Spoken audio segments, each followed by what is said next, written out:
எப்படி வந்து maximum number of questions அதில் வந்து ஸ்கோர் பண்ணுறது. ஓகே, நீங்கள் வந்து அதில் டாப்பராக இருப்பீங்கன்னு வச்சுக்கோங்க. அந்த கொஸ்டின் பேப்பரில் ஒரு ஆவரேஜாக வந்து பார்த்தீங்க அப்படின்னா நல்லா படித்தவங்க எல்லாருமே ஒரு 24 போட்டுருவாங்க, நீங்களும் 24 போட்டிருப்பீங்க. ஓகேவா? ஸோ அந்த மாதிரியான ஒரு ப்ராக்டிஸ். ஓகே, இல்லை இதில் 20 தான் எல்லாரும் போட்டிருக்கவே முடியும், இதெல்லாம் என்னென்ன இதெல்லாம் புதுசாக இருக்குது அப்படின்னா அந்த 20ஐயும் நீங்கள் போட்டிருப்பீங்க. புரியுதுங்களா? ஓகே, மேக்ஸிமம் ஸ்கோர் இதில் வந்து எடுக்கலாம் அப்படின்னு ஒன்று இருக்கு இல்லையா? மீதி ஃப்ளூக்கில் வந்து நம்ம வந்து ஏபிசியை நம்ம கொடுத்ததுனால 1-2 மார்க் வருது. ஸோ அதையுமே வந்து நம்ம ஒரு கெஸ் ஒர்க்கில் போடுறோம் அப்படிங்கிறதுலாம் உங்களோட நாலேஜை பொறுத்து அது வாங்கிடுறோம். இப்போது ஒரு ஆவரேஜாக இருக்கிறவங்க 10-15 தான் எப்பயுமே போடுறாங்க, 20 நெருங்க முடியல.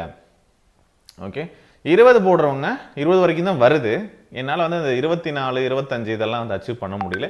எப்படியாச்சும் வந்து 2 கொஸ்டின் தப்பாகுது, இல்லை 3 கொஸ்டின் தப்பாகுது.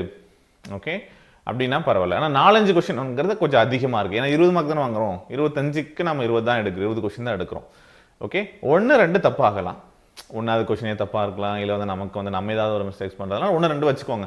ஓகே, 23-24 சூப்பர் ஸ்கோர் எல்லாருமே போடுறாங்க, 25 போட்டுட்டு தான் இருக்காங்க.